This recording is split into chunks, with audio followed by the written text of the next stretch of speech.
Good morning, Kenya, and welcome back to New Day, your favorite morning breakfast show right here on Ebru TV. And as usual, it is Lifestyle Thursdays, my favorite day of the week, Kenny, as we go down the hump of the week, Kenny, to take you down to the weekend. And my name is Aziza Hashim, and on today's show, we have nothing short of amazingness, 2 hours, which are going to be the best hours of your life, I suppose, because they definitely are going to be the same for me. Karibu sana to the show, and on today's show, as usual, it's not any different. Some good music, good conversations, good information, because in as much as we want to keep you entertained, we want to keep you upbeat with the conversations that we have over here, we also want to keep you informed. We want to keep you updated on what's currently happening in Kenya and beyond. And today, we're going to be having a very interesting conversation. So our children are back at home. I know me, I don't have any kids, but yeah, we have our teens back at home. So we need to know, because the last time we had our teens back at home, or just children in general,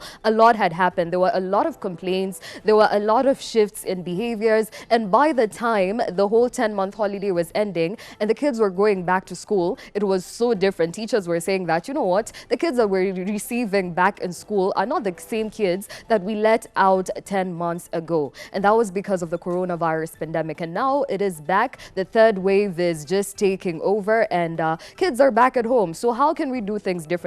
Number one, how do we get to understand our teens now that they're back at home? What are some of the things that they're interested in? How can we tap into them? How can we understand them? And at the same time, how can they understand you as a parent? What are some of the things that you can do to ensure that they're being productive? Yani, all of that, all of those conversations. So as usual, I want you to be a part of the show. We're going to be having guests. We're going to be talking and interacting and basically chatting about this particular conversation. But I want you to be a part of the show as well. So why don't you get on your phone? Why don't you just do one thing for me? Get on your phone, get on interacting, keyboard, shikilia vizuri, and let me know what you think about this particular conversation. You might be a parent, you might not be a parent, but your input is very much appreciated. You might help someone, because the conversations that we discuss right here on the show are important and pertinent issues that we go about on a daily basis. We've been having a rise in the number of teenage pregnancies, and how do we do that? How do we consolidate our efforts as a society and ensure that we're doing things differently? So to do that, to interact with me, to give me your inputs, you need to get on your keyboard, when a palette on WhatsApp at 0777 Let me know what you think. Send them paragraphs and I'll do them justice right here on the show. Official hashtag is NewDayKE. And of course, you can tag us at Ebru TV Kenya on Instagram and on Twitter, on Facebook at Ebru TV KE. And of course, you can call in live. I want to hear your beautiful voices.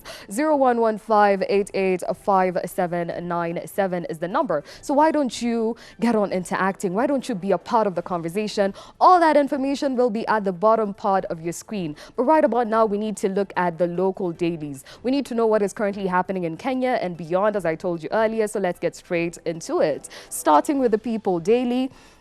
The story is on the front page. I want to start it from the top. We can see that there's a story about 15 people who died in an early morning bus mashup. And of course, 6 of the dead in an accident on Mombasa-Malindi Road were Kilifi County staff who were traveling to work. And of course, we'll be delving deeper into that particular story as it continues on page 12 of this particular paper. And of course, it's a sigh of relief, because finally it is reprieve for patients as HIV drugs have finally been cleared. We've been having the whole conversation about ARVs and how we just wanted them to get cleared. So that story, of course, continues on page 2, and we'll be tackling that when we get to it. And of course, we have the main story right here. And of course, as expected, shifts and turns in the political situation, in the political environment in the country. And right now, it's the BBI conversation and why Raila's key allies are now restless. And of course, the question is which way, while ODM board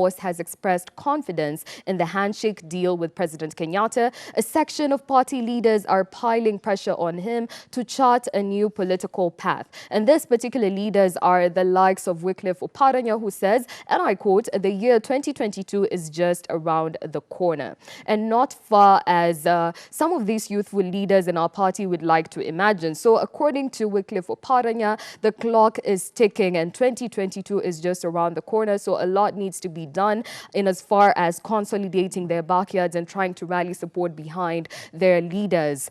Okay, and according to John Mbadi, he says, and I quote, "We are jumping the gun. Our position is that we complete the BBI process first, then we talk about 2022. And of course, that story continues on page 5, and we'll be taking a look at that as well. But also, the conversation that struck a lot of people's attention is the marital strife blamed in police couple's death. So if you've been following on this story, quick brief, minister's bodyguard shot his wife in fit of rage before turning gun on himself in the latest fatal incident involving security officers. So what is currently happening? Because a lot of people have been resulting in crime and violence, especially when it comes to solving marital problems. Does it actually solve the problem?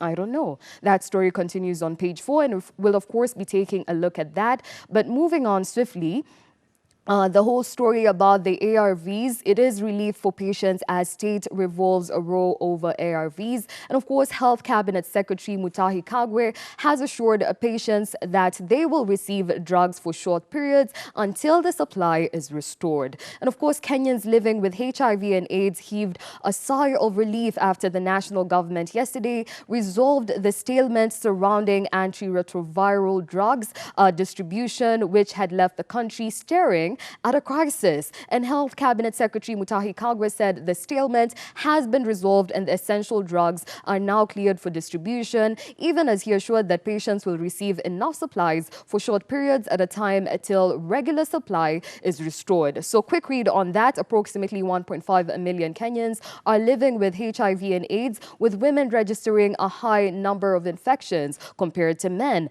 And Homa Bay County is in the lead with 18.5% prevalence, followed by Kisumu with 17.3% and Siaya with 16.2%, and lastly Migori with 11.8%. So the prevalence is quite high, but it is a sigh of relief as finally the ARV drugs have been cleared. But now moving on swiftly to the watchdog team, which is on the spot over bribery claims. And of course, members of the committee are said to have received houses either freely or at subsidized rates. And of course, quick brief on this particular story is that an industrialist has accused a private developer of bribing members of parliamentary committee with residential houses. Alcoholic beverage manufacturer, which is LDK, is in a damaging letter to Speaker of the National Assembly, Justin Muturi, wants him to order an inquiry to ascertain information that members of the implementation committee were given houses at Great Wall Gardens on Mombasa Road, Nairobi, by the property developer. And of course, this is a whole conversation that is currently ongoing, and still the investigations are bound to happen. And as far as that is concerned, did they receive the houses for free? Did they receive it at subsidized rates? We will know as the story continues. But moving on swiftly, as we take a look at the story that was causing a lot of heat. Marital problems pushed officer to murder his wife, and of course murder himself as well. A woman had moved out of their house days before the husband shot her 8 times in her residence and then shooting himself. Of course, this is a very sad story because violence is not always the resort. There are so many ways that you can use to solve your marital problems, but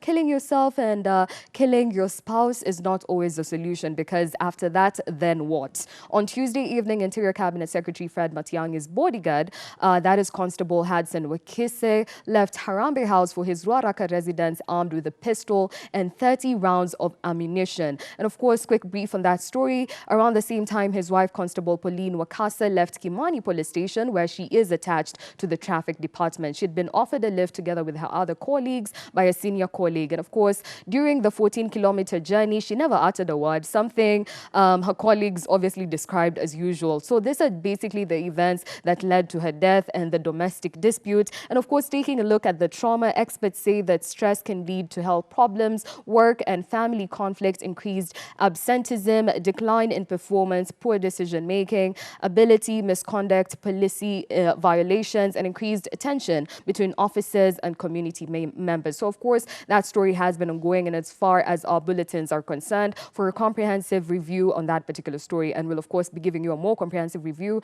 as the story continues. And of course, taking a look at the political situation in the country, Raila's 2022 plan divides his key ODM lieutenants because different people have different priorities that they think the party should focus on. And of course, one group urges the leader to abandon BBI and launch campaign, while the other wants him to stick to the process. And of course, ODM leader Raila Odinga is walking on a tightrope in his quest to succeed President Uhuru Kenyatta in 2022, with some party officials and supporters expressing of course, reservations about his strategy. Though Raila has expressed confidence in the BBI and the handshake deal with the president, a section of party leaders have developed cold feet over recent political developments and are piling pressure on him to start charting a new path. So on one side, leaders are like, we need to focus on the Building Bridges initiative first and then now focus on 2022 campaigns. But on the other side, other ODM lieutenants are of the opinion that, you know what, we need to focus on 2022 instead. You need to chart a new path. We do not believe in the handshake or the genuineness of it at this moment in time. So only time will tell what direction Raila will take. But moving on swiftly, we need to take a look at the governors who see a decline in coronavirus cases. And of course, we can see there was a Council of Governors address right there. And we can see Professor Anyang' Nyong'o, who is the Council of Governors Health Committee Chair, as he addressed the press yesterday at the COG offices in Nairobi. He was responding to queries on county government's preparedness to handle COVID-19. And of course, county bosses are attributing development to lockdown and stringent health protocols. And according to them, yesterday there has been tremendous progress in combating COVID-19 in the last 1 week, owing to lockdown and stringent measures. But moving on swiftly, we need to take a look at the Daily Nation.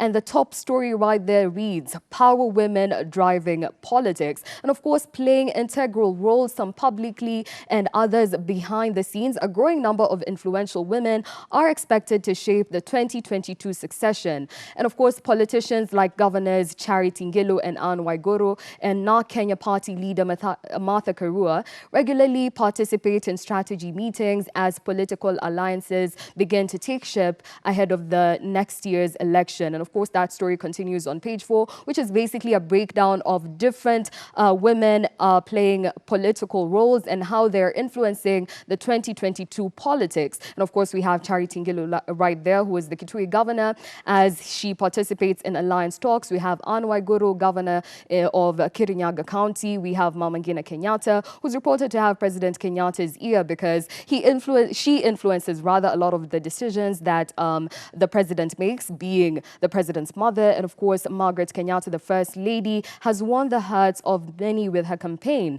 And of course, we have Rachel Ruto, who also plays a key role as the deputy president's wife. We have Ida Odinga, who is the ODM chief, Raila Odinga's wife. And of course, she wields immense political power, Martha Karua. We all know her as the Iron Woman, and she is the NARC Kenya leader and is driving a campaign against the BBI because, according to her, it is not a priority right now in the country. And we have, last but not least, Nancy Gitau, as she has played key roles in presidential campaigns. But moving on swiftly, still on the front page, we have the whole conversation about the IMF loan. And of course, the Treasury is to unveil new taxes. And of course, the loan was to be 256 billion, and that is the loan amount that IMF's executive board approved. And of course, the government plans to introduce new taxes and cut back on existing tax exemptions as part of a new reform package funded by the International Monetary Fund. And then to get a 257 billion loan from the IMF, the National Treasury has also promised to reduce the public wage bill in what signals tough times ahead for government employees. And of course, we'll be taking a look at that particular story because there's been a whole conversation about the IMF loan. And a lot of Kenyans not being in support of us still borrowing loans, but that is still ongoing, and we'll be updating you on that. But moving on swiftly, village was frozen by fear as mystery illness killed 8 people. And of course, those hit by the disease are believed to have consumed changa stolen from a homestead. So that is quite tragic. You just need to know what you're taking, because some of the things that you actually take, of course, may lead to your death. So be careful right there. And of course, on the story that was on on the front page. A growing number of powerful women are playing integral roles who are expected to influence the 2022 succession politics. And of course, as President Kenyatta navigates the last stretch of his final term, a growing number of women playing integral roles, some publicly and others behind the scenes, are expected to influence the 2022 succession politics. And of course, took a look at the leaders who are, of course, going to play an integral role in influencing the 2022 politics. And some of these women politicians are the likes of, as we stated earlier, Charity Ngilu and Waiguru, now Kenya Party leader Martha Karua. And of course, they regularly participate in strategy meetings as political alliances begin to take shape ahead of the next year's elections. And of course, others are influential personalities who, given family ties to those in power, are said to pull strings behind the scenes. So we can see the ones on the front line in the public domain and the ones who are playing influential roles behind the scenes. And they include the likes of Mama Ngina Kenyatta, President Kenyatta's mother, who alongside opposition leader Raila Odinga's wife reportedly wield immense political power. So a lot of shifts and turns as well, and a lot of players in as far as the 2022 succession politics are concerned. But moving on swiftly, taking a look at the IMF loan story. We took a look at Mutemi Kiama's story yesterday as we were going through the news, but in case you weren't there and you haven't caught up on that, police have launched a crackdown on anti-IMF loan crusaders.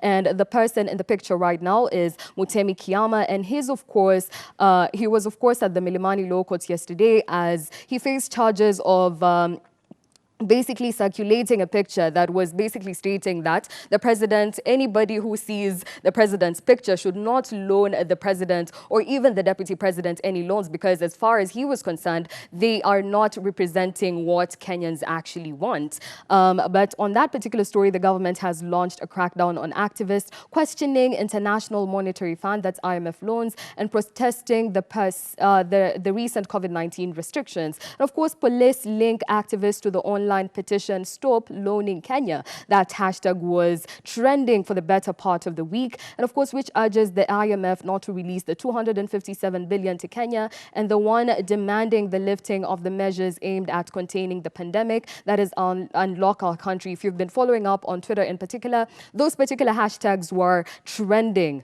And of course 20 activists have been arrested as of yesterday. Some were taken to court and charged with abuse of digital gadgets, hurting the presidency, creating public disorder and other offenses. While the first to be charged was Mr. Mutemi wa Kiama, police say he used his Twitter handles to ask the IMF to stop giving Kenya money, adding that President Uhuru Kenyatta is no longer authorized to seek funding on behalf of the citizens. And this is what his tweet read. That particular picture, if you have seen it on social media, it reads, and I quote, "This is to notify the world that the person whose photograph and names appear above is not authorized to act and transact on behalf of the citizens of the Republic of Kenya, and that the nation and future generations shall not be held liable for any penalties of bad loans negotiated or borrowed by him." And of course, police say the words amount to false publication contrary to Section 22. Article 1 as read with Section 22, Article 2, B and D of the Computer Misuse and Cybercrimes Act. So in as far as that particular story is concerned, as you circulate things on the internet, you need to be a bit careful. Take a look at what the law actually states. And of course, that story is ongoing because it's a court case and will not comment further on it. But right about now, we need to take a look at today's news recap. That is basically the stories that our team managed to capture as of yesterday. So starting with the first story, as the world commemorated the World Health Day yesterday, of course, the rate of premature births was seemingly on the rise, and in the recent times, and the rate of premature births across Makueni County was particularly on the rise. And of course, sorry about that, the past 3 years, it has been rising for the past 3 years in a row. And according to the person investigating or preparing that particular report, the cases are rising, and especially the rate in particular. So let's take a look at that particular story as we have it right there. Premature births in Makueni County have risen significantly for the past 3 years. The absolute numbers in 2018, we had around 800 children who were born before they were mature. Then in 2019, 900. And in 2020, we have seen an increase to 1,200. And this trend then means that we need to sensitize the communities on the causes and the prevention of prematurity. According to the County Director of Medical Services, Stephen Dolo, the rates of premature births have also increased from 4% to 6.5% in 2020. Dolo broke down the main cause of premature births. Some of the causes of the prematurity include mothers who do not attend clinics regularly during antenatal period because they miss that care, and therefore they are likely to get minor or major complications during pregnancy and hence have children who are premature. Moreover, he highlighted the fact that the number of pregnant teenagers was also a worrying trend. Toto sana sana huwa wanazaliwa na wale mama ambao wana umri wa chini, kama hawa tunaita teenage pregnancies, kwa sababu miili yao bado haijakomaa kabisa, na huwa most of the time huwa wakati mwingi hiyo mimba haikukuwa planned, na kwa hivyo huwa hawaendi hizo clinic, hawapewi hizo supplement, hawapewi hiyo health education, na kwa hivyo inachangia wao kuzaliwa mapema. Francisca Kisilu, a neonatal nurse at the facility, while citing other causes of premature births, said that they had recorded 11 out of 23 cases of premature births in the newborn unit. So we have a few causes. We can name like 3 causes of prematurity. There is what we call the multiple gestation. That is a baby who is, that is a pregnancy that has more than one baby. We have issues like diabetes in pregnancy. We have issues like hypertension, what we call preeclampsia in pregnancy. And then we have other causes like anemia and things like urinary tract infections. Kisilu said babies who were born too soon were on the rise in the child unit, citing several causes such as anemia, urinary tract infections, among others, saying that premature babies always need a support in managing their feeding and respiratory systems. She also highlighted the aspect of recurring premature births. It can occur, repeated prematurity can occur, especially if the mother has something we call cervical incompetence. That is, the cervix cannot hold the pregnancy to term. So it reaches a certain gestation and the pregnancy start coming out. So you may get repeated premature babies. They are now, as medical practitioners and stakeholders, appealing to mothers and the government, underscoring the need for medical colleges working closely with the Health Ministry to attain universal health coverage. For Ebru TV News, I am Aziza Hashim. All right, moving on. At least 15 people have been killed after 2 buses collided head-on crash at Kwamkiyu area along the Malindi-Mombasa highway. And of course, the accident involved Muhsin bus from Mombasa to Garissa and a Sabaki shuttle minibus heading to Mombasa from Marereni. Kilifi County Commissioner Kutso Olaka confirmed 15 people died and another 14 were injured in the crash.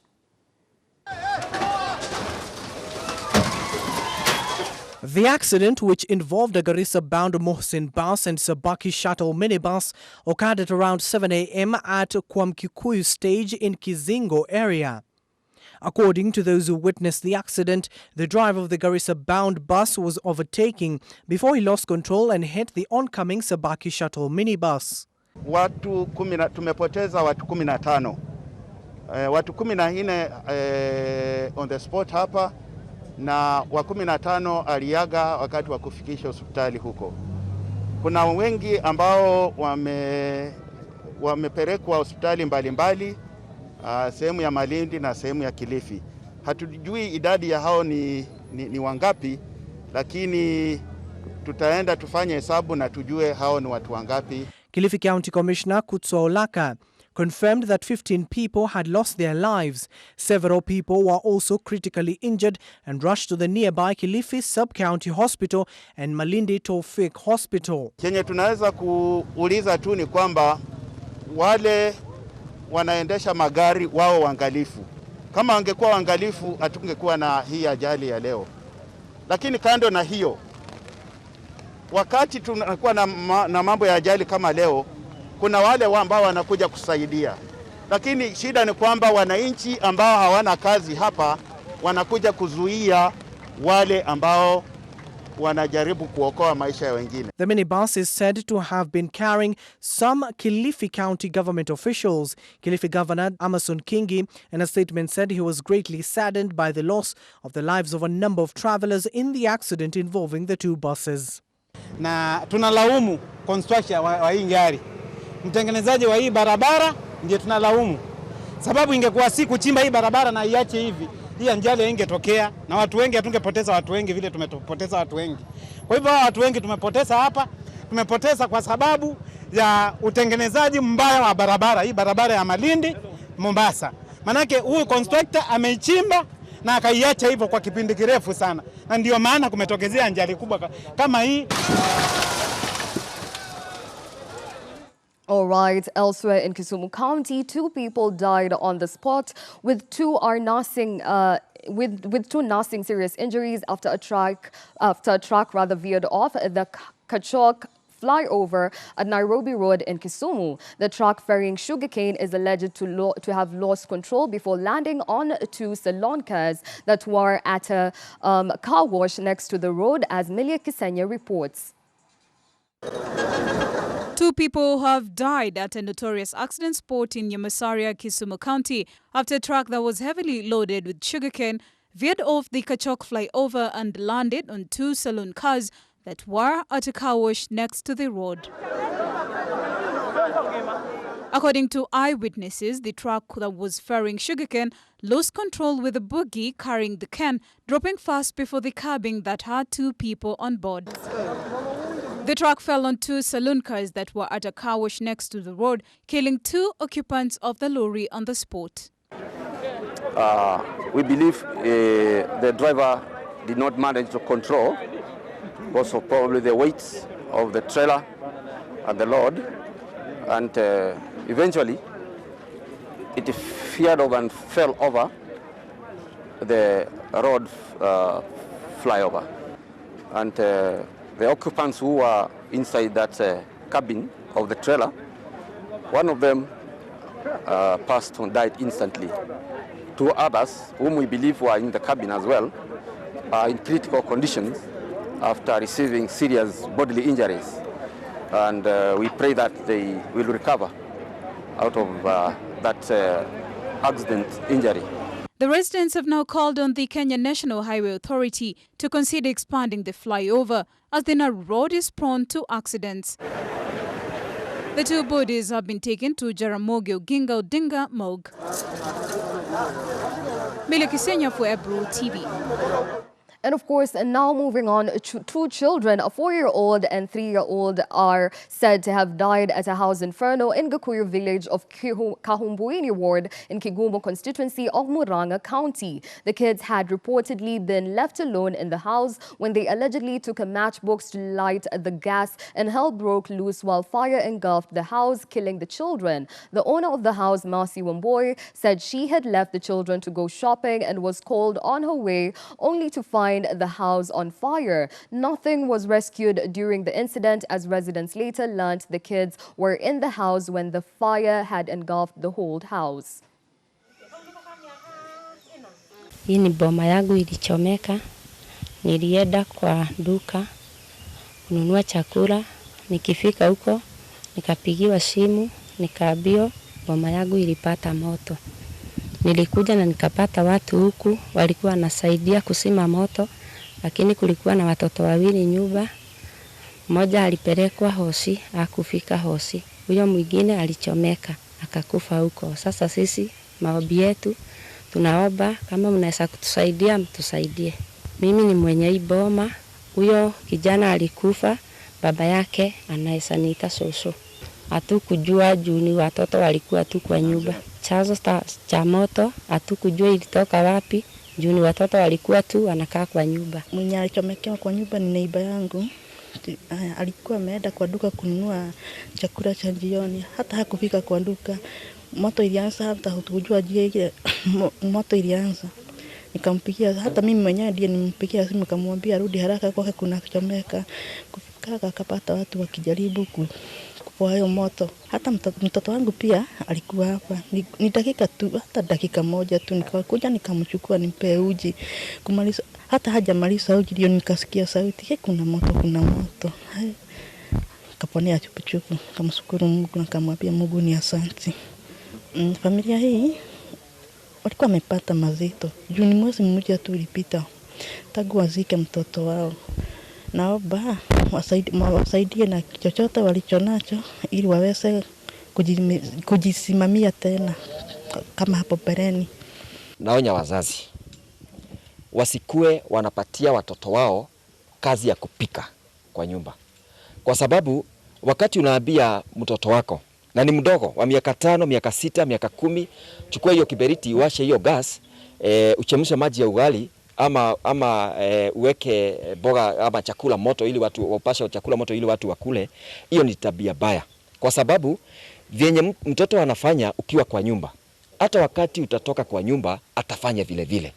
All right, that's the end of the news recap right here on New Day. We need to go for a short commercial break, but when we come back, we'll be delving into the conversation of the day. And being Lifestyle Thursdays, we need to have some lifestyle conversations. We'll be taking a look at, now that the kids are finally home, especially our teenagers, how do we approach things differently? The last time we had kids at home, it was haywire. Most of the parents wanted their kids back in school because kids were acting out. So how can you understand your children? How can you understand your teenagers in particular now that they're back at home? How can we do things differently? How do you make them understand you well? You also understand them. How do you deal with children with different personalities while they're back at home? How can you keep them productive? That is all the conversation that we're going to be having after the break. And of course, I'm going to be having two guests who are, of course, counseling psychologists who are going to be chatting with me for this particular conversation. We're going to be having George Omolo, and we're also going to be having Grace Karaoke. So sit right and sit tight, but for now, kama kawaida, I want you to do just one thing for me. Why don't you grab your phone? Ukiwa tu umeketi hapo kwa kiti tu relax tu kiasi. Let me know what you think about this whole conversation. What is your input? As I insisted earlier, kama you're not a parent, just let us know, because your input might change a life. So let us know, interact with us. All the information will be at the bottom part of your screen. WhatsApp is 077-672-230. And of course, hashtag is NewDayKE. Make sure you're using the hashtag and tagging us on Twitter at EBTV Kenya. That is on Twitter, on Facebook at EBTVKE, Instagram EBTV Kenya. Let us know, keep it on and going. We'll be right back after the break.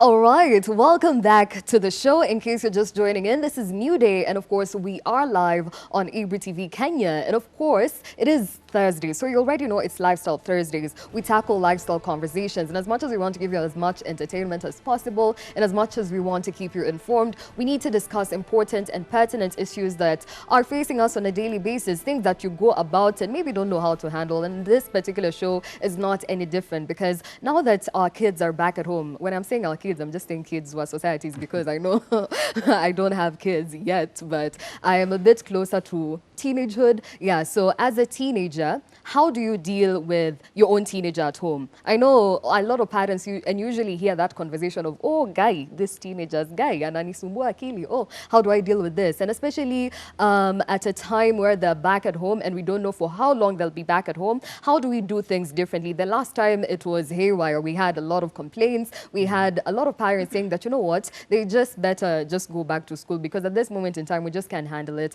And when they went back to school, teachers were up in arms saying that the same kids that we left out 10 months ago are not the kids that we received back. A lot of character shifts, a lot of things have changed, and we had a lot of rising numbers in teenage pregnancy. So we need to figure out how we can do things different. And as usual, I want you to interact with me. Get on your social media platforms at EBTV Kenya is where you're tagging me, and I'll of course be sampling out all of your comments. That is on Instagram and on Twitter and on Facebook at EBTVKE, via our WhatsApp number, because our short SMS line is currently a bit down, but we're going to be back. WhatsApp number is 0777-672-230 for all your paragraphs, for all your information, for all your inputs. And if you have any questions for our panelists on the particular conversation that we're going to be tackling. And of course, last but not least, I want to hear your beautiful voices. 0115-885-797 is our number. So call in live, ask anything that you've always wanted to ask. And of course, I have guests in studio who are going to be chatting with me for this particular conversation. Feels good to have you here, George Omolo. You're a counseling psychologist. Yeah. Karibu sana. Thank you so much. How are you feeling? I'm feeling great this morning. How's your Thursday? Just like any other Thursday, but I believe that it's gonna be one of the best Thursdays ever. That's the energy we need to have right here. And of course, the beautiful Lady Grace Karaoke. Your smile is just out of this world. Karibu sana to the show, giving me such good vibes, such good motherly vibes. And I can't wait to hear what you have to say about this particular conversation. How are you feeling, first of all? Right, I'm feeling great. I'm glad to be here and also to meet my fellow psychologist that I haven't met before.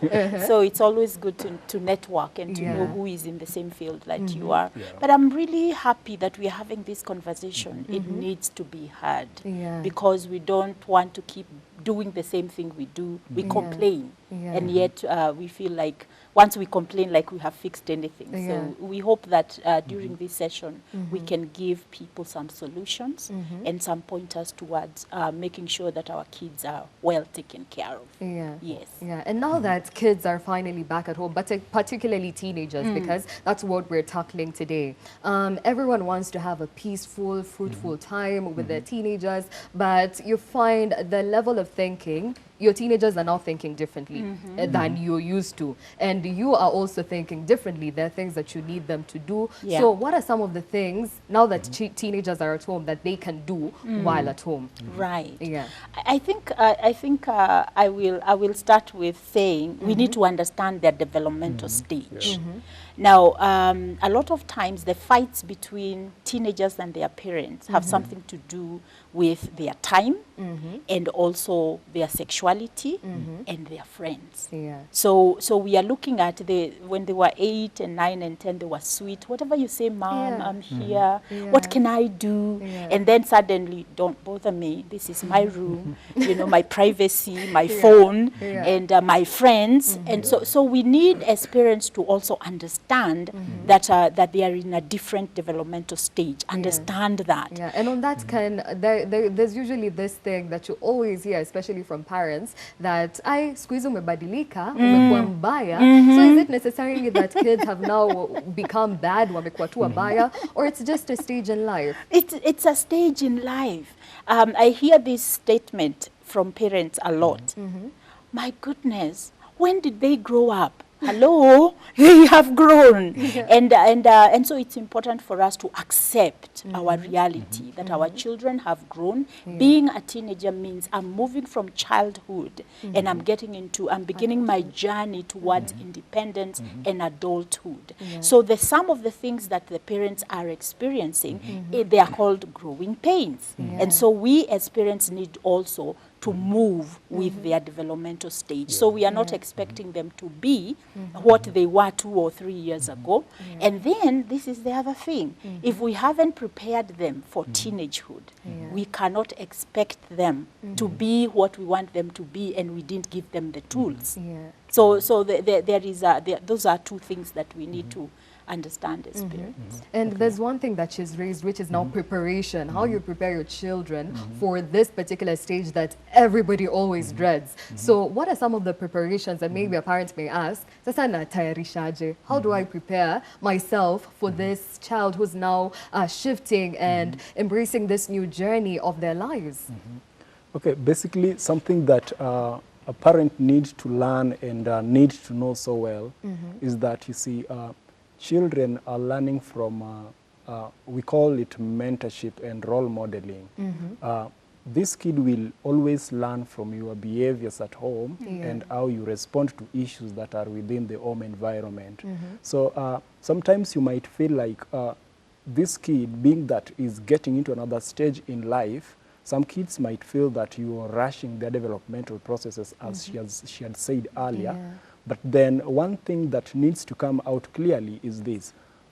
This kid, when is coming into a teen age, what is your expectation with this kid? What are you expecting as a parent?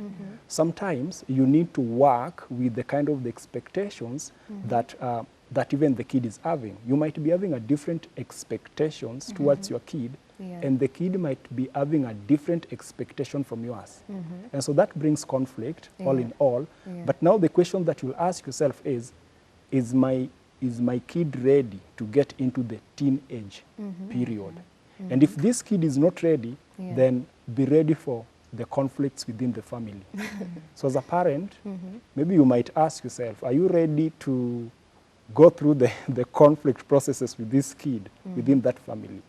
Yeah, so it's a thought. It's something inevitable because whether you Yeah, like exactly. it or not, someone has to grow, someone has to embrace a new age. So how are you preparing them for that? And you've talked about something very important, which is now the understanding. Now, the parents needs to understand the teenager, and the teenager also needs to understand the parent. How then do they establish a common playground? Like, how do I understand what this teenager wants? Because different people in the teenage period act differently. We have introverts, we have extroverts. Some of them just want to shut themselves out. Some of them want to now explore everything in this world. So how do you establish that level of understanding as a parent? How do I know? Namu understand aje? I'm trying to understand, but sister, she just says I don't understand her. Right. One of the things that I normally say is that the resource that a parent has that they don't have to go out there and look for is one. How were you as a teenager? Yeah, sure. What was your needs then?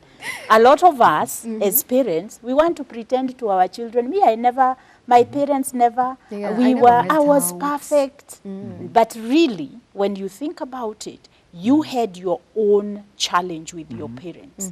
And so go back there and begin to understand, you put where you are right now and look back. There's a point of reference from where you were when you were their age. What did you need?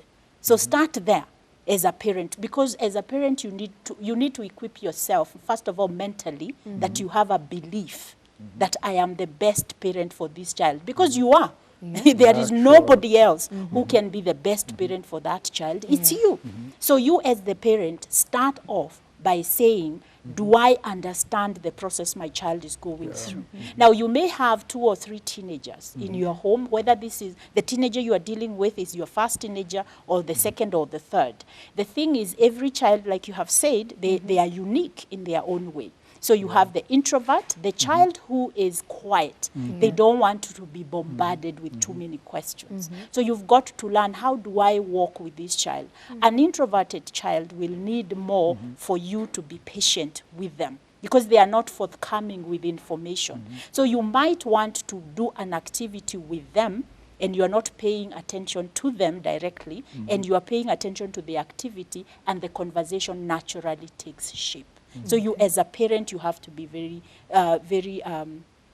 patient with that, understand that child. When you have the child who talks a lot, then you may not have a problem with that, because now you know what's going on with them. But then with them, you will have to learn how to kind of create boundaries with them, quiet them down, have them to also do some sort of self-soothing, so they are not always acting out. So you've got to really get to know your child, but also, importantly, know your own temperament. So what is your personality as well? And like Omolo said very well, your personality also drives your expectations. So we have had parents who say, why can't you be like your sister? Why can't you be like your brother? So when we start doing that, what have we just created? Conflict within the family, because I am not like so and so, so I'm not acceptable.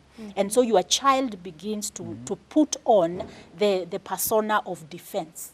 So every time you come close to the child, they are thinking, okay, what have I done wrong? And sometimes you are coming in peace, but because you created the environment where they have to feel like they are different from everybody else, you create the conflict yourself. So you have to be very careful as a parent.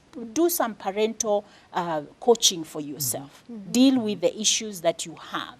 Now, some parents, and then I will let my colleague here chime in, but some parents, especially mothers, we tend to live our lives through our girls. So we have unresolved issues. So when I had my first boyfriend, I got into trouble and my parents threw me out of the home, or there was a lot of conflict at home. So the moment I begin to see, so I have regrets. Then when my girl begins to get to 14 and 15 and I see her having any interest in boys, I react. But I'm not reacting to her. It's her, not her I'm protecting. I'm trying to protect my inner me. So I'm living vicariously through my child, and that will create havoc the way you have never known. So personal work also as a parent of a teenager, you do, if you see that your teenager is triggering you too much, get some help. Yeah. And I'm glad you brought out that point, because I was just about to ask about it, now wanting your teenager to be like you, or to live now, or to fill the gaps that maybe you'd left as a young teenager while you were at that age, and what role it particularly plays, sorry about that, but now wanting to be the cool parent. You find there are parents who are like, now because other parents are usually like this, and wanakazia watoto wao sana, now me I want to be the cool parent. Could you talk about that? Before you be the cool parent, something that you need to understand is that in a family, every kid within that family has a personality, as you said.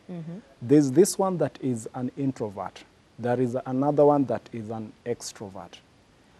As a parent, remember there are some childhood issues that you are even carrying even in your parenting period.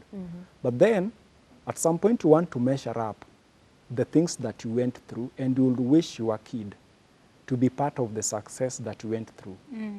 What if this kid is not going to meet those standards? Are you going to say that this kid is an outcast? We don't need this kid in this family?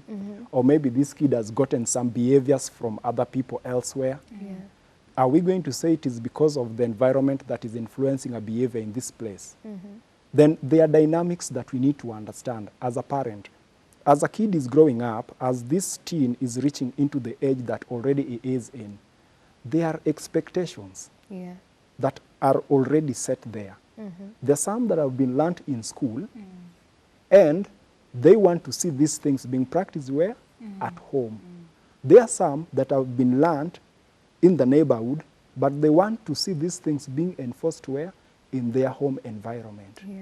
So remember, as a parent now, you're being pushed to a wall where you need to reason out that if I'm going to come with this advice, then it's going to fit into the thoughts of my kid or my teen. But what if I'm not going to give it to what their expectation is holding upon? What are you going to do as a parent? Are you going to say that my teen is an outcast? And then we'll start labeling them, giving them names that, hey, this kid is a failure.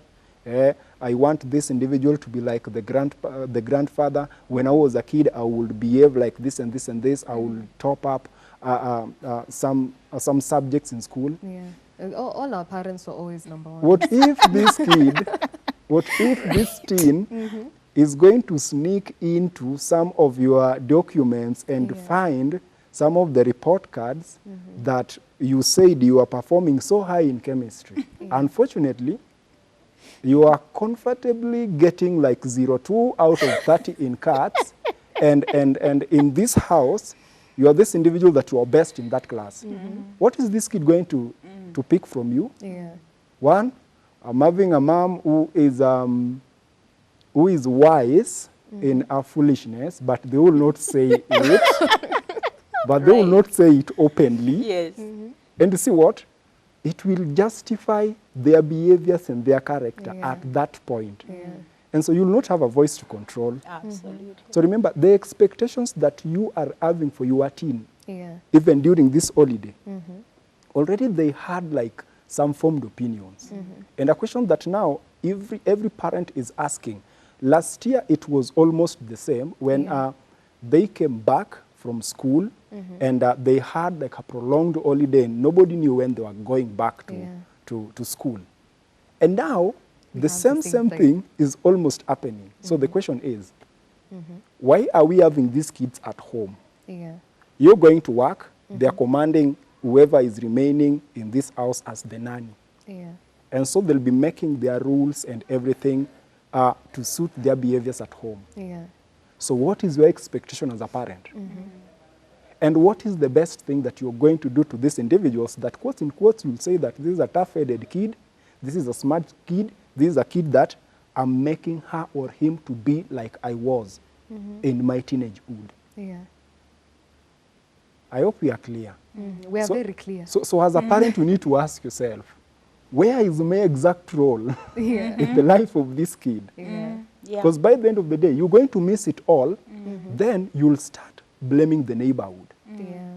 Oh, nowadays, my kid is picking some funny behaviors from Toto Anani. from Toto Anani. Yeah. Nowadays, my kid is doing 1, 2, and 3 things that I'd never loved to see my kid do. Yeah.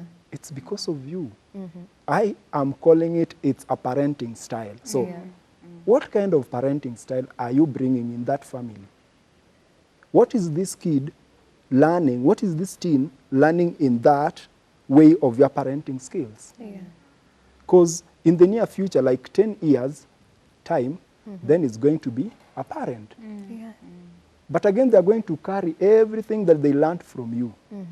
And if they're not meeting the threshold of making them to feel like they are the best parents ever, then believe me, this kid is going to carry your behaviors to his adulthood, and he'll be And the like cycle continues. exact copy like you. Absolutely. And I want to ask you something, because before we go to the whole aspect of teenagers wanting independence, wanting their privacy, and how you can go about that, and now our teenagers are back at home. As you stated, we hadn't expected them to be at home for that long period of time. That was a period of 10 months, and they were there for such a long time. And the basic reaction from all the parents were, hawa watoto warudi shule. Hawa watoto wanasumbua. At some point, you could understand the frustration, because economically speaking, our parents are going through a very, very crazy rough patch. But on the other aspect, why do we want them back in school? Watoto wanasumbua, watoto sijui wamenini. Could you talk about that? Why exactly would a parent think that my own child anasumbua? My own child, I want them back in school, my teachers will handle. Why? It mainly is because of the natural way that we deal with stress. It's either we are going to fight it, we are going to avoid it, or we are going to deal. So most of us, usually, as we know, in Kenya, we have this whole thing of mtoto kama anasumbua nyumbani unampeleka boarding school. So even when they are very young, you know, that's the way we do. We avoid. We are big on avoidance. And when we avoid, the problem doesn't go away. In fact, we create more problems. And so now, by the time the child is going to Form 1, Form 2, they begin to act out. We as parents, we don't know what to do. Because when they were 4, we couldn't handle. And so at class 5, we send them to boarding school. And so what, because we said they are watching too much TV, there is no supervision. So instead of us as parents taking charge of our environment, we throw them to another environment. So what happens actually is that we rob ourselves of the opportunity to grow. So that if my child is having trouble, if I'm having trouble handling my teenager, I need to stop and say, hey, this child has never lived life. This is a new year for them. Me, I have been through this. They haven't. And I am here to be a trainer, a role model, a teacher, and I need to show them the way. I need to be a coach, especially because when our children are teenagers, as parents, we are no longer, the role that we played before is not the same. Now we are like a coach. We are like we have gotten into the advisory space where we are allowing them to have some independence, but we are also following and watching. So we are keeping them safe. There is a study that was done a few years ago, and where I was, I learned about it, and it said they followed teenagers, you know, between the ages of 13 and 18. And they asked them how they feel about, because parents were saying our teenagers don't want us to protect them. So what they did a study on that, and they said the teenagers are saying that they love when there is no boundaries, when there are no rules, they feel exposed. And then they feel confused, and they feel like they don't know where to go. But at the same time, when you put the boundaries, they fight them. It's natural. because they are in the space where they are trying the limits so that they can see where their independence can go. So you as a parent, if you understand that, then what you are going to do is to believe that you are the person that this child needs. Don't run away from it. Go and get help if you need coaching to do that. But most importantly, don't enter into a power struggle with your child. And do not tell your child you love your friends more than you love us. Because then when you do that, what have you just done? You have created a rift, yes, a conflict. So now it's my friends against my parents. So when your child needs to go and see the friends, she comes and she's worried. And because she already knows you won't allow because you are against the friends, she's going to have a plan B, and she's only going to ask permission to tick off a box. And then she can say, but I asked you and you said no, and I really wanted to go. And I wasn't going to do anything bad. So you become an adversary. So what you want to do is, I always have this perfect picture in my mind. Me, I have boys, I don't have girls. But my boys are, one of them is a preteen. But I am always have this perfect picture in my mind that I am sitting there on his bed and we are conversing.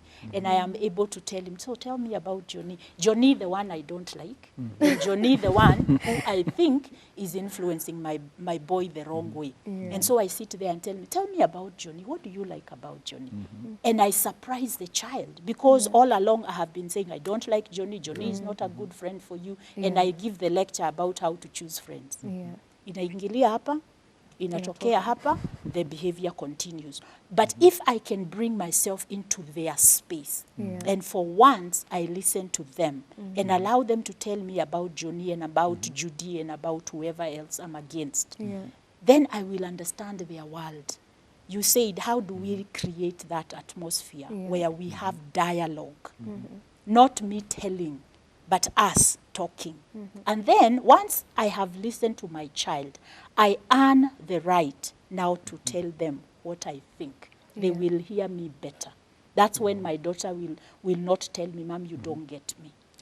So we need to understand that. So when you bring your kids for counseling, why do you think they think we get them? It's because we listen. We are paid to listen. So think about the fact that as a parent, you've been mandated for your teenager, you need to listen. But the listening has to start when they were young. You train yourself to listen to your children, and you create this culture within your home of dialogue. We know there are families that usually have family meetings, which is one of the things we encourage. From the very beginning, have meetings with your children where you sit around and you plan for the week. When you sit around and you solve problems, everybody talks about what they think can be done. When you create that, when they are teenager where they need you to be more of that coach, it is not going to be a transition for you because you already had it. So you are going to stay to sit at the table and you say, you know what, Johnny has been acting out this week. What does everybody feel?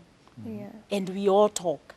And then we kind of address the issue together. And Johnny, because we have always done this, doesn't feel like it's foreign. Being attacked. Yes, because it's a family tradition, it's a family culture.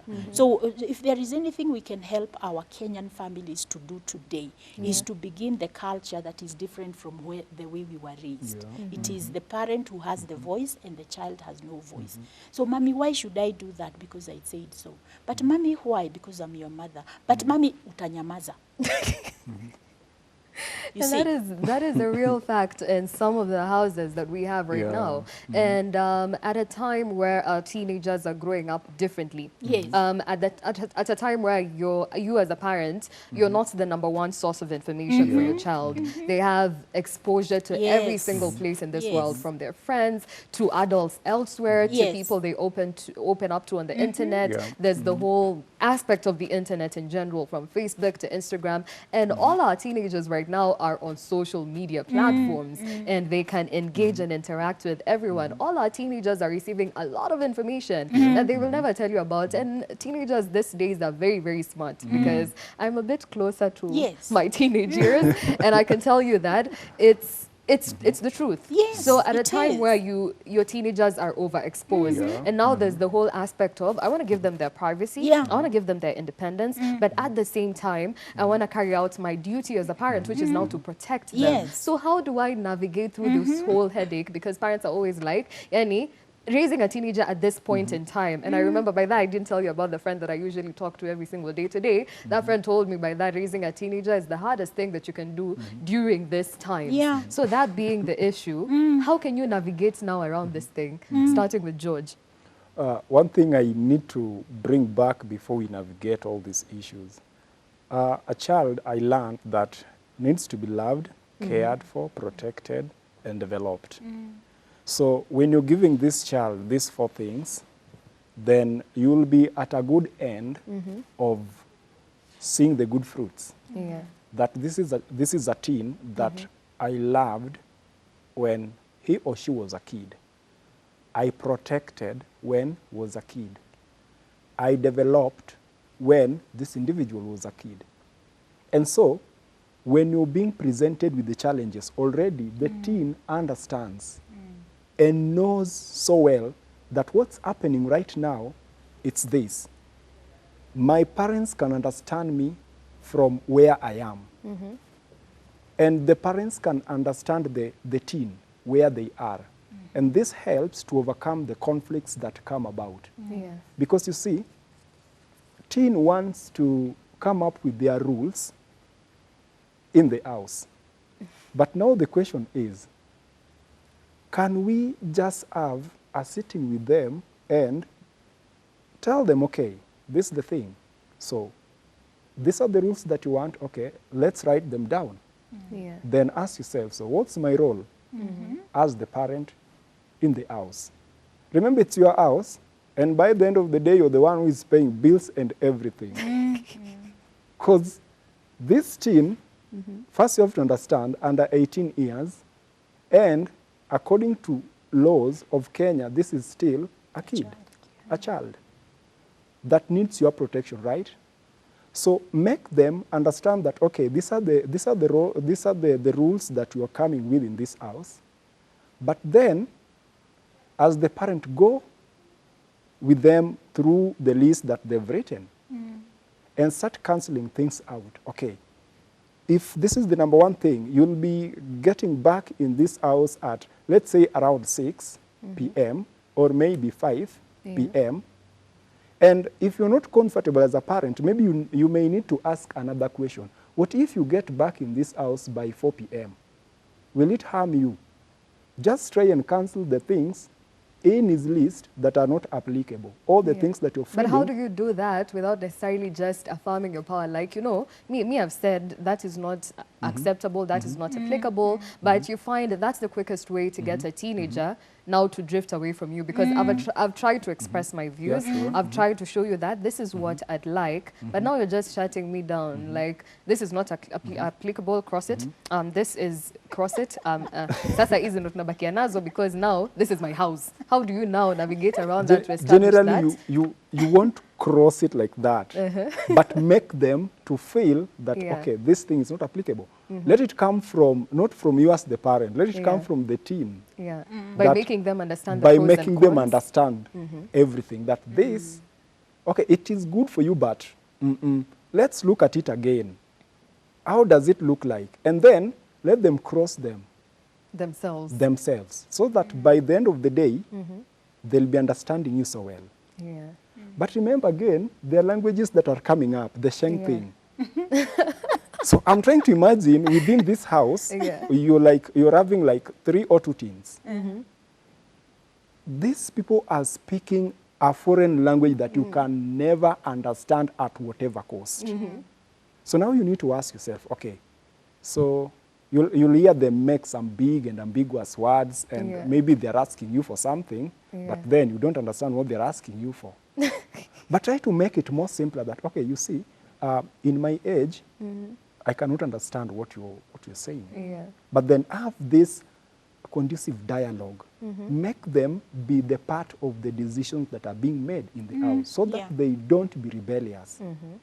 Because I can tell you for sure that by the end of the day, you're making the rules in this house, but remember you're not spending the whole day in that house. Because I understand that as a parent, actually you're spending less number of hours with these kids. Very few hours. The rest of the hours that they have, they are the people that will be the kingpins in this house. They'll be manning almost everything. This is our house. So they'll say, You are zile the rules, stranger. ni za baba na mama. And by the end of the day, it's us. Yeah. So make them understand, are these rules so genuine to help you? Okay, when we are away, when we are going for a vacation and you're going to remain in this house, okay, what are you going to do when we are going to give you the roles? Give them roles to do. Just make them understand that, okay, I'm dad, when I'm away, and I'm going to say that you're going to do 1, 2, and 3, and just to see, did the assignments that you left at home, were they done in a good way? And then you'll see how they're becoming even so much responsible.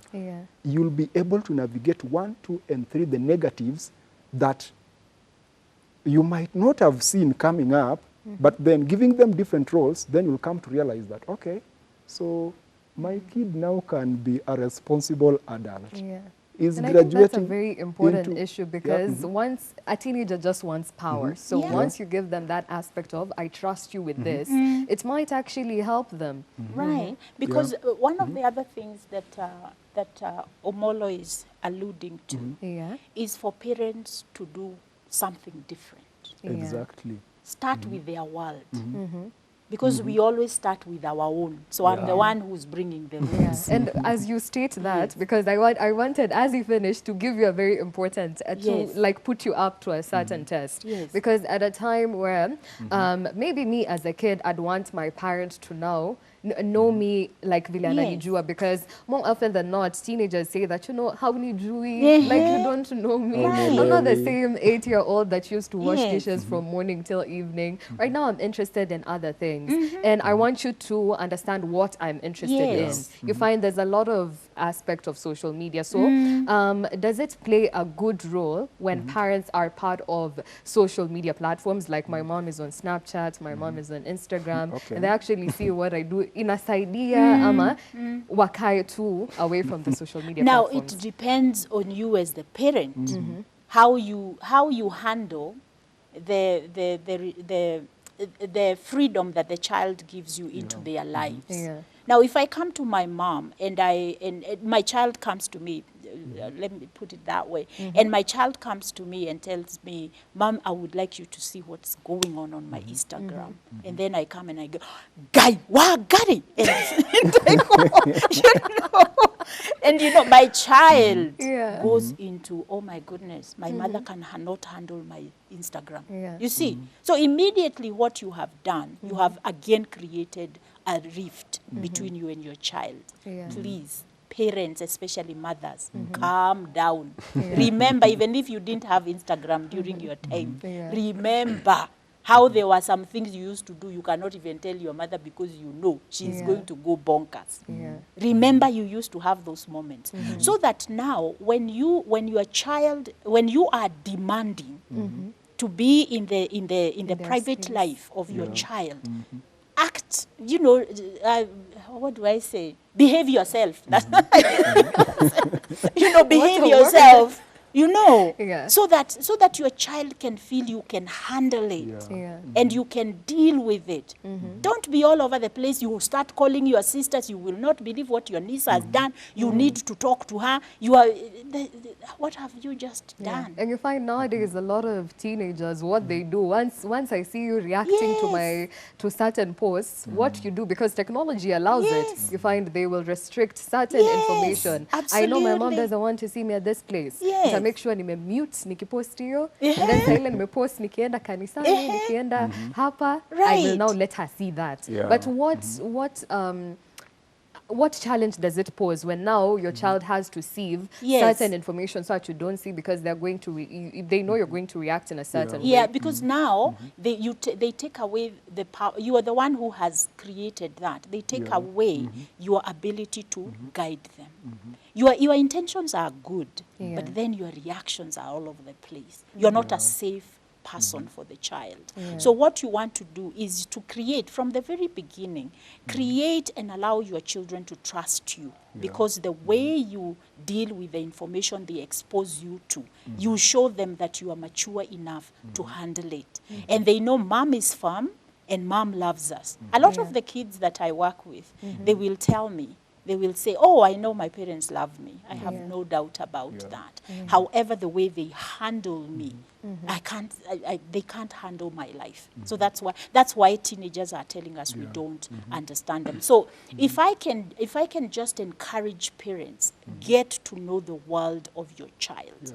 Get to know what, like our brother here has said, sit down with your teenager, but listen. Don't listen with defense mechanisms in place. Kind of be open and say, this is my child. There is nothing. In fact, this child, if they are going to do anything at all, they will have to come through me. If this child had to go to village market and stuff happened to them, I will have to be the one who gives permission, gives the money to go there. So I am really in charge. However, because I'm afraid, then I feel like I have no power, and so I have to assert myself. So come in as a person who is comfortable with being their parent, and the buck stops with you. However, you have meekness. What is meekness? It's power under control. You see. So you come in and you listen to their world. That's why I said a good example would be the child that your teenager is refusing to stop seeing. And for you, you have every antenna in your mind is telling you, Johnny is not a good influence for my child. Badala ya kushinda, you keep repeating, good, be careful, bad company corrupts good morals and all that. Instead of doing that, get to know Johnny. What is it? And what is it? Because when we have done that, and we have said, so the child, first of all, they go like, what did you do with my mother? Suddenly she wants to know. Mom, are you sure you want to know about him? And mom says, no, yeah, I'm serious. I really, because it seems to me that this person is very important to you.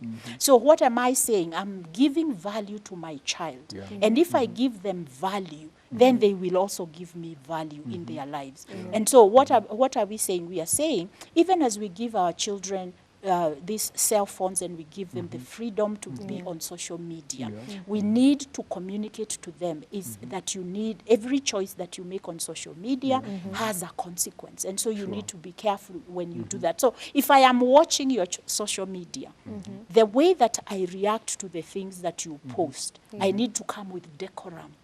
I need to behave myself so that I don't now create the wall that we are trying to pull down. If I am so surprised and I don't know, is my child doing the right thing? What should I do about here?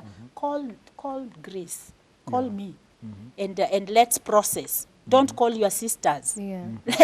Call an expert. Family meeting. Yes, call an expert, and let somebody coach you on how to bring down your adrenaline levels, because they are up. And so you are defensive, you are angry, or you are afraid, you are fearful, and you are reacting to the situation. Find your own self-care as a parent, because raising teenagers is really not easy. And that is a very, very important part of their life, that a lot of shifts happen, and it will determine, of course, how they are as adults. And now there's the whole aspect of your role as a parent. There's the aspect of discipline, because not everything that the teenagers are going to do is always going to be right. So as a parent, it is your role to instill discipline when it comes to your children. But how do you do it? Because the same discipline, how you discipline your child at the age of 5, at the age of 8, is not the same way you're going to instill discipline in them at the age of, let's say, 16 or 15. So you find that at times teenagers become rebellious because of extreme form of punishment. So how do you exactly discipline your child who is on the wrong and is a teenager? What are the options available? I believe in training up a child in a way he should grow, and when he's old, chances are so high that they'll not depart from what is right. And most of the parents keep on debating every time. How am I going to punish my kid or my teen? And I can tell you right now, you're not going to have the canes and the bells and everything to beat up this child, to beat up this teen. because they are not being punished in school. Yeah. So why do you want to bring it at home?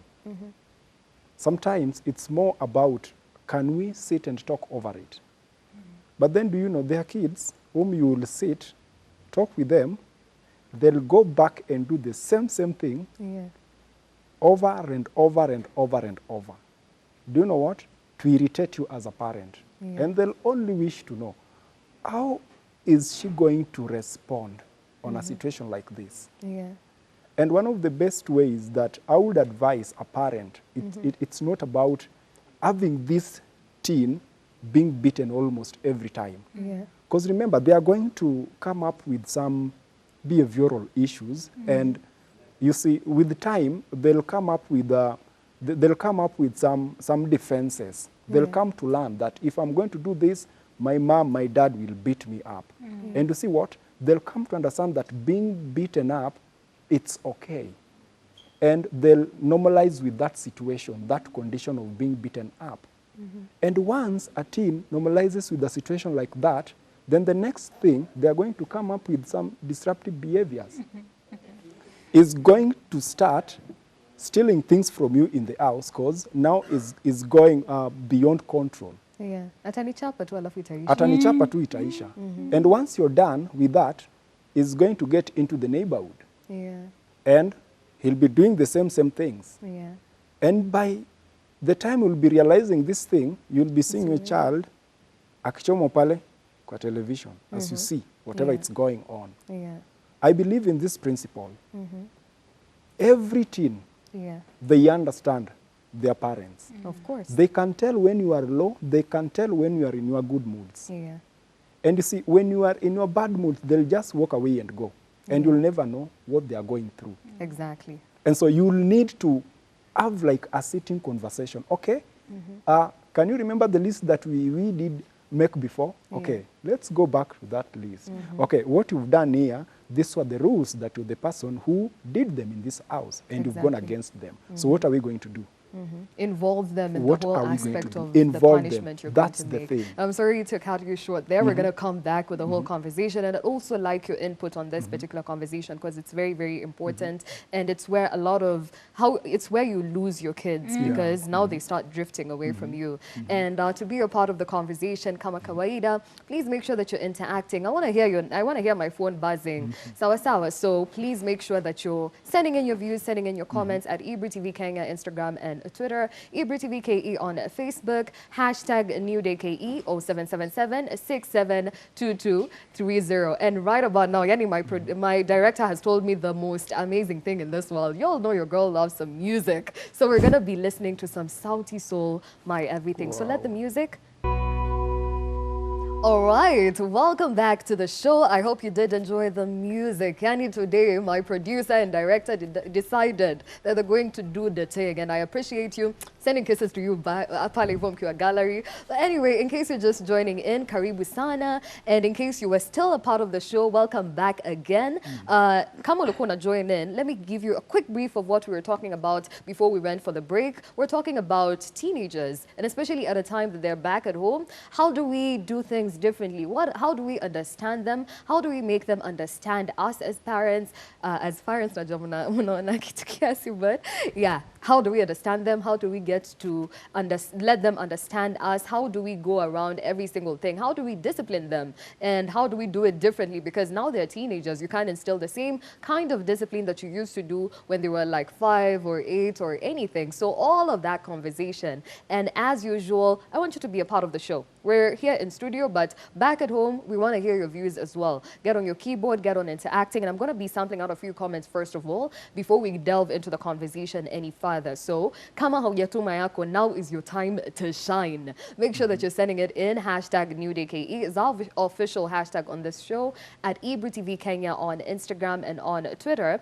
Ibri TV KE on Facebook. And of course, our WhatsApp number is 0777-672-230. And last but not least, you can call in live. I want to hear your beautiful voices this Thursday, Banam. Sinyangushe, Sijawangusha, nimekuja na game iko juu, so please make sure that you're doing the same as well. 0115885797, and of course, all that information will be at the bottom part of your screen in case you missed it. But right about now, let's take a look at some of the feedback that is coming from you. And I can see there's a lot. I asked for paragraphs and I got them. So, number one, and our panelists, of course, will be joining me. We have George Omolo, in case you're just joining in, and we also have Grace Karaoke. They are both counseling psychologists. You've heard them, super amazing. Mwah. Best people talk about this. Okay, first feedback that we have. There's someone who says, I think the most essential thing is to give the teenager facts about life, teach them sexuality, teach them essence of respect, purchase them innovative videos for their minds to active innovation, for they will want to know more about innovation. Parents should not be harsh to girl child for them to be open unto them. Immediate reaction, maybe from George? Because according to this person, Asema, you need to teach your children everything. When it comes to sexual information, teach them. When it comes to them being productive in issues like innovation, make sure you're helping them to do that. And for the girl child, make sure that you're not being too harsh so that they can open up to you. I call it sex education. That's it. And don't let your teen go learn it from the media or from the WhatsApp and from mention all those sites. Teach them at home.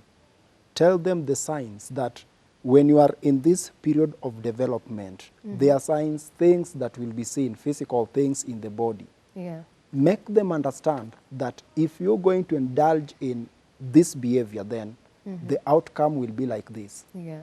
Don't let the neighborhood teach them, because the neighborhood will teach them after experience. Yeah. And so you'll regret as a parent. So hit the nail just on the head. What's the challenge? This is the thing. You are a lady and you've started this period of puberty. Yeah. Tell them, what are these things that are going to be seen? You are a man. What are these things? Now is the time that you can make somebody's daughter to be pregnant. Yeah. Make them understand, because if they are not going to understand, then they'll find themselves practicing. Yeah. And by the time they'll be understanding what's going on, The consequences already are too deep. the consequences are too deep, just as you said. We'll be delving into that conversation because that is a whole topic on its own. But right about now, I want Grace to tackle this one because this is a parent. And suppose maybe this is someone who came to you as a counseling psychologist and this is what they're stating. So imagine me in this chair and you in that one, and now I've come to you for advice. So she says, kindly help here. It has been hurting me inside and I don't know how I can approach her. So I did find my 17-year-old daughter in a vacant house with a teenager boy kissing and touching each other in an erotic way. So what this parents did, and I didn't do anything. I pretended that I didn't see them, but it's painful. I don't know how I can explain or talk to her. So kindly help me. Yeah. Now, the first thing to do is for that mother to take care of herself. So the shock that she feels, the disappointment she feels, the whole grief. She's going through a grief process. And so she has shut it in and she is afraid to come out and say, daughter, this is what I saw. So there is the parent who would have gone in there and shouted and beat up and called the police and do whatever. That's another child, another parent who would have dealt with it that way. But for this one, she decided to pretend that she didn't see anything. So she is hiding and her daughter is hiding too. So nobody is going to help anyone. They are both carrying these things separately. So what I would do with that parent is I would take her through her own process of grief, and then we talk about how do you need to talk to your daughter, because your daughter is doing what the natural thing that usually at that age we do, is that if we get ourselves into a space with another teenager, we are highly sexual and we are going to do those things naturally. But we do need, where does my parent come in here? So my parent needs to be able to take now and say, hey, remember when we talked about? Now let's talk about this situation. You know, this is what is going to happen. So you talk to them through the process of what it is, but you can't do that because your mother didn't do that with you. You don't have the skills to do it. So the counselor is going to help you to grieve it, but then also say, now what? Now that you are okay, you are feeling better, so now let's talk about how do you approach your daughter so that you can be, not to punish. A lot of times we think discipline is punishment. No, discipline is disciple. It's about teaching someone something. And so we are going to use that, and once the parent is feeling better, then she can be able to think now logically as a parent. This is my child who is in trouble. And I have already dealt with how, you know, the question why would she do this to me? What's wrong with her? You know, I am not in that space where I'm demonizing the child. That now I'm looking at my child and feeling compassion and empathy. And if I do that, then I approach it in a better way. So number one, you need to talk to your child. But because you are not in a space where you can, please reach out to a parenting coach, process your grief, and then now logically deal with it. Go into problem solving with your daughter now. It's embarrassing because you are going to feel like you are embarrassing her, but you need to, because if you don't do that, you will soon be dealing with other things. Yeah. Whoa, that is, as in I felt for that parent because that is a very tough situation for a parent to be in, and that's your daughter, and I'm glad you tackled it well. And, I hope for the parent back at home who sent in the question, you have been helped, and I hope that all will go well as you try to tackle that particular situation. But now, since we've started talking about that, there are certain vices that came out quite clearly, especially when children were back at home, especially teenagers, the last time they were there for the 10-month holiday. One particular fact was the whole aspect of teenage pregnancies. There were a lot of rising numbers of girls who went back to school or didn't even get to go back to school because they were now expectant. So where is the problem coming from? You've talked about the whole aspect of sex education, and I'd like you to tackle it first, and then we come back to Grace. So, shida iko wapi? Okay, I was much aware and keen that coastal region last year they were topping up on the list, and there was Kilifi, and there was Kwale, and there was Mombasa. Whatever is happening is that the question that we need to ask, where are the guardians? Where are the parents? And where are the religious institutions?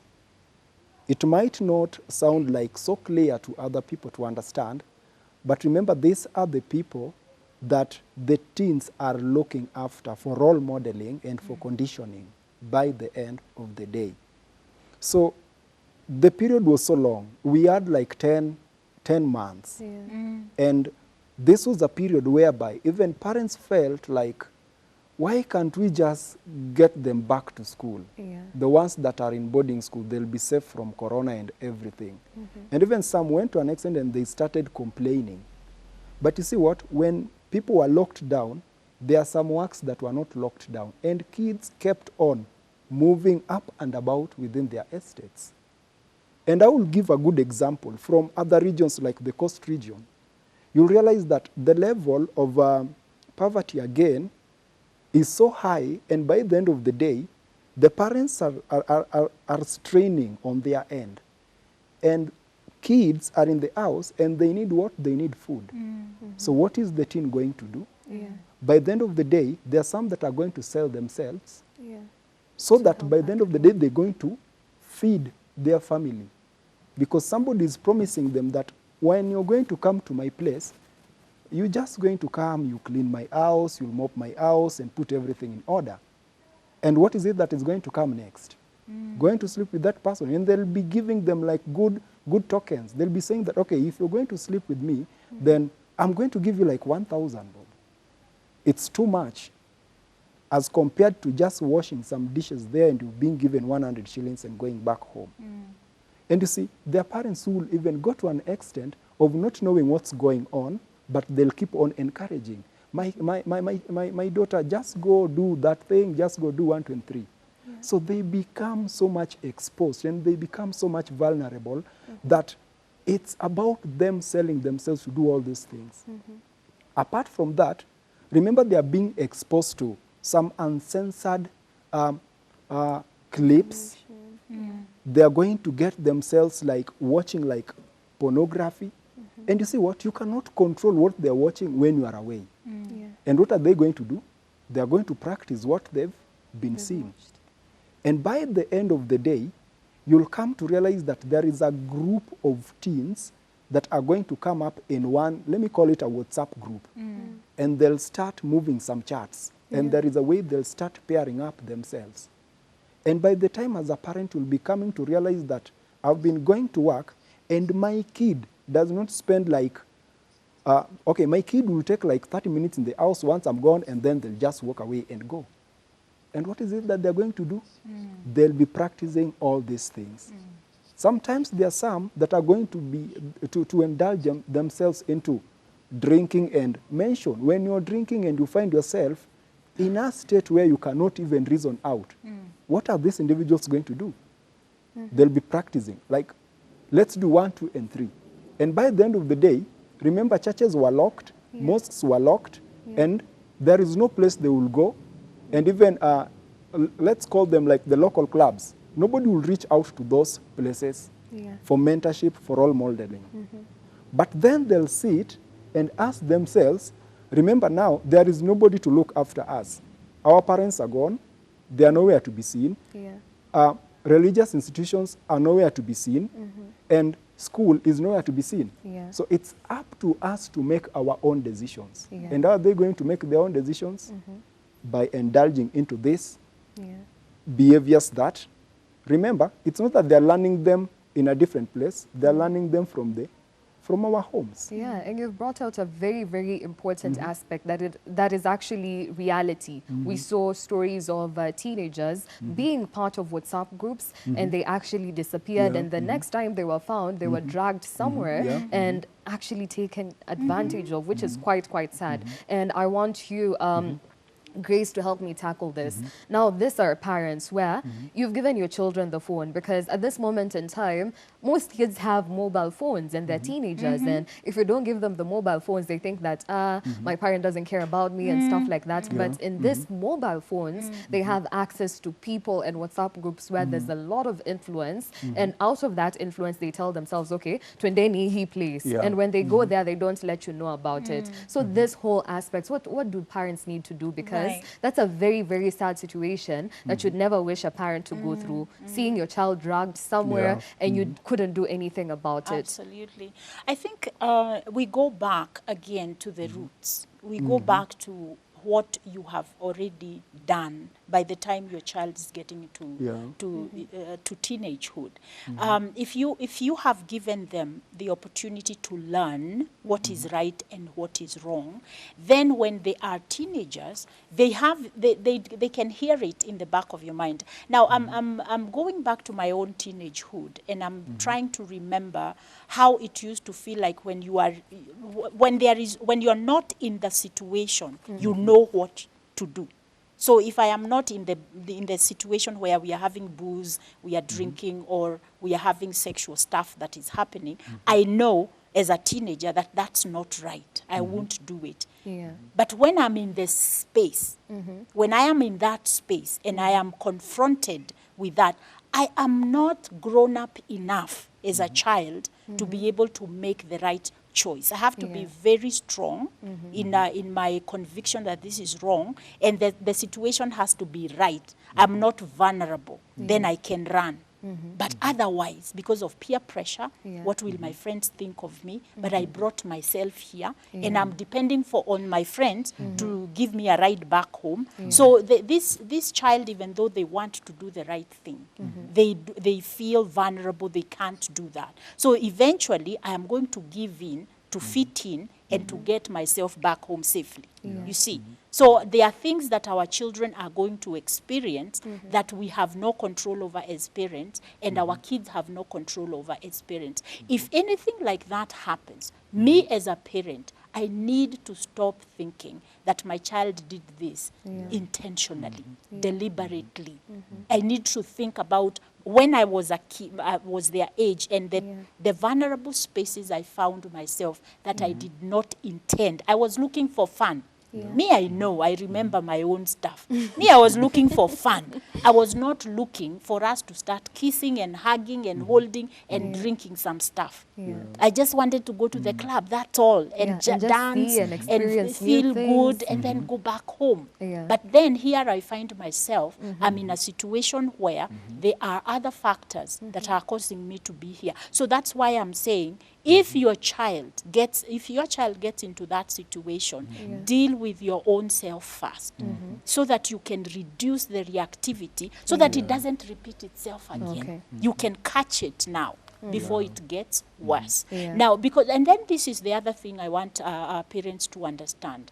Our teenagers are not going to be perfect. It doesn't matter how much you protect them. They will still make mistakes. Exactly. It's important for us to allow the mistakes to be opportunities for growth, rather than the mistakes, oh, now you have failed and I have failed, unaweza kunifanyia hivi namna gani, what kind of a mother now I am, look vile umetufanya. Don't go there. You're always playing victim, victim and as a showing how parent. bad your child is. Yes.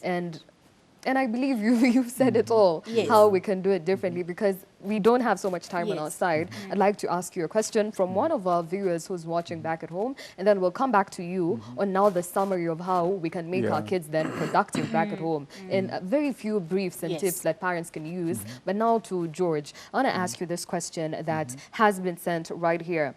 How would you help a teen who is addicted to pornography and doesn't trust their parents and siblings because they are too judgmental? Real quick in summary. Wow. They can trust a therapist. Yeah. And that's why we are always there for them. Because when the environment is more of judgmental, what is this individual going to do? They are going to harm themselves so much. And that's why I would recommend that this teen, in one way or the other, needs to reach out to a counseling psychologist for help. And if they're not going to reach out, then they're going to break down. And it will be late when the negatives are going to come up. What are we going to do? We'll be losing them. Okay, thank you for bringing that out. And it's wrong. It's not wrong for you as a parent to involve somebody else. If you need help, ask for it. But very quick, as we move by, could you tell us, as I approach more questions, because we have so many questions from our viewers back at home, how then, we've talked about everything, with everything said and done, the problems and everything, how then can you keep your children productive during this time that they're at home? Right. Very briefly. Very quickly, let's sit down with our kids and ask them too. What do you want? What is your goal for this? We have 3 months. What are your goals? Let's have a sit down and let's do a board meeting within the home and say, what are our goals? Everybody say their goals and how do you want to meet them? And then if you can be able to do that, then come up with a real the real things that can be. There are activities that we have around here. Let's look for trainings all over the place, mentorship all over the place. And then we also want to ask our girls and ask our boys, how do you protect yourself from that? Let's talk about drugs, alcohol, and sex to them. They are teenagers. These are the things that they are looking for. And so let's sit here and talk about what are the goals. What do you want to be at the end of September? By the time you're going back to school, what do you want to be? There was a person who sent in and said, teach your children innovation and that kind of thing. This is the time. This is the time to ask your teenager, what is one skill you would like to learn during this holiday? A skill that you can use, and then something for self-development, and then something else for self-care. You know, mentally, would you like to, how would you like to learn how not to self-sabotage? Maybe they have issues at school that they are dealing with procrastination, no follow-through, any kind of challenges they have. Try to not just make it very general. Make it, we are a mind, a body, and a spirit. So you can use that as a guide. Mentally, how do you want to be by the end of August? What are we training our children? We are training them to have... And maybe just in summary. Yes, to learn how to make personal goals. And really quick, I want to be between two of you who can answer this in the shortest period ever. Shortest time duration. Hello, I'm 22 years old and my parents are pushing me away. My mom broke up and took all my siblings and my dad remarried yearly. Ever since then, it was in 2010. Alikuwa naoa every year. I can't handle the situation anymore. I'm alone. Help me heal. Let her call one of us. That's the shortest answer. And of course, that information will be sent back to you via WhatsApp. We'll liaise on how exactly to do that. But right about now, we need to summarize. Thank you so much for being a part of the conversation. Thank you so much. Your presence right here has been very much appreciated. You've left an obvious impact in the lives of many, and I included. And to our viewers back at home, thank you so much for being a part of the show. Thank you so much for sending in your feedback. Thank you so much for engaging with us. We always appreciate it massively. But right about now, it is the time where I need to bid you goodbye. And kama kawaida, my name is Aziza Hashim. Be sure to join me tomorrow for Feel Good Friday. It's going to be fantastic. That I assure you. But for now, I wish you a lovely day ahead.